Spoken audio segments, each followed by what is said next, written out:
నమస్కారం.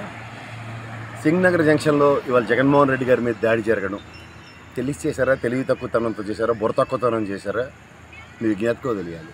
ఎందుకంటే గతంలో కోడికత్తి ఉదంతంతోనే 151 సీట్లు వస్తే తదంతర పరిణామాలు 24 సంవత్సరాల దాకా ఇవాళ ప్రజాక్షేత్రంలో నిరంతరం సంక్షేమం చేస్తూ ప్రజల మనసులు గెలుచుకున్న జగన్మోహన్ రెడ్డిని ఇవాళ మీరు ఢీకొనలేక ఈ దిక్కుమాల విన్యాసాలు చేసినంత మాత్రాన, ఒక రాయితో ఆయన గాయంపరిచినంత మాత్రాన వచ్చే ప్రభంజనం మీరైతే తట్టుకోలేరు.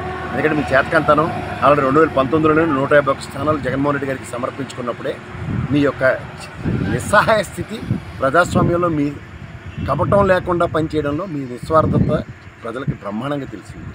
దీనికి పర్యవసానంలో ఇవాళ జరిగే దాంట్లో అవుట్కమ్ ఇట్స్ రియల్లీ ఇన్వర్టబుల్. ఆయన ఏ నోటితో 175 అన్నాడు, ఆయనకి మీరే హారతపళ్ళం పెట్టి ఆయనకు అప్పచెప్పే కార్యక్రమానికి మీరే తెరలేపుకుంటే ఏమనాలో నాకైతే అర్థం కావట్లేదు. అపార్ట్ ఫ్రమ్ ఆల్ దిస్, మీరు ఇవాళ ప్రజాస్వామ్యంలో ఒక ప్రజాపాలన రంజకంగా పనిచేసి ఉంటే మీ 42 సంవత్సరాల లెగసీ కలిగిన మీ పార్టీ కానీ ఇదే సేమ్ సినారియోలో 14 సంవత్సరాల ముఖ్యమంత్రి పర్యంతంలో కూడా మీరు ఏం చేశారో ఇవాళకి కూడా ప్రజలకు చెప్పుకోలేకుండా కేవలం జగన్మోహన్ రెడ్డి గారిని దించేస్తే మీ ప్రభుత్వ స్థాపన అన్న దాంట్లో ఆయన ఆల్రెడీ ఒక పాటే పెట్టాడు.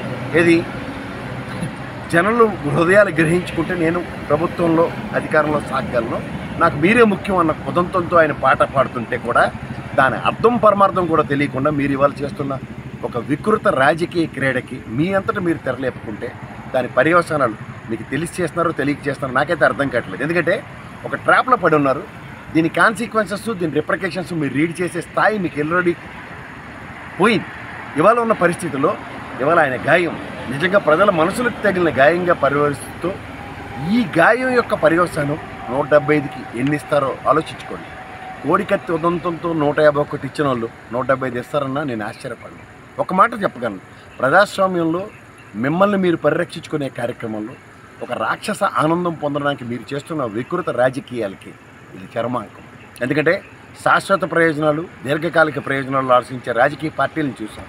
కానీ శాశ్వతంగా రాజకీయ క్షేత్రంలో సమాధానం కట్టుకుంటున్న ఉదంతాలని 2019 నుంచి మీకు మీరే పర్యవేక్షణ చేసుకుంటూ ఈ పరిచయ కార్యక్రమంలో రాబోయే రోజుల్లో మీరు అనే వ్యక్తులు కనుమరుగవడానికి మీరు శాశ్వతంగా మీకు మీరు సమాధానం కట్టుకుంటుంది ఇవాళ కొట్టొచ్చినట్టు కనబడుతుంది. ఇవాళ ప్రజాక్షేత్రంలో ఒక వ్యక్తిని ఎదుర్కోలేక మీరు ఇండివిజువల్గా నిలబడితే ఖచ్చితంగా ఓడిపోతారని మీకు తెలిసి కూడా ఇవాళ కూటమి కింద ఏర్పడి దీని పర్యవసానంలో మీరు ఏదో శాసిస్తారు, ఏదో సాధిస్తారు అన్న అపోహలో మీరు ఉంటూ కూడా ఇవాళ జగన్మోహన్ రెడ్డి గారి మీద దాడితో శాశ్వత ప్రయోజనాలు ఏదో సింపథెటిక్ వేవ్లో మీకు వస్తుంది అనుకున్న దగ్గర మీ చేతకానితనం ఇంకోసారి బయటపడింది.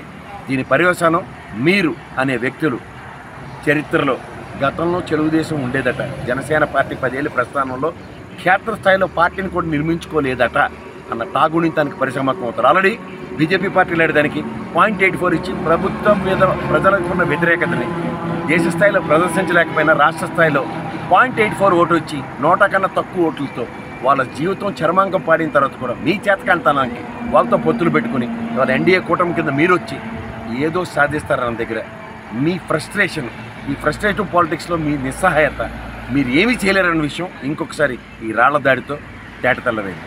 ధన్యవాదాలు.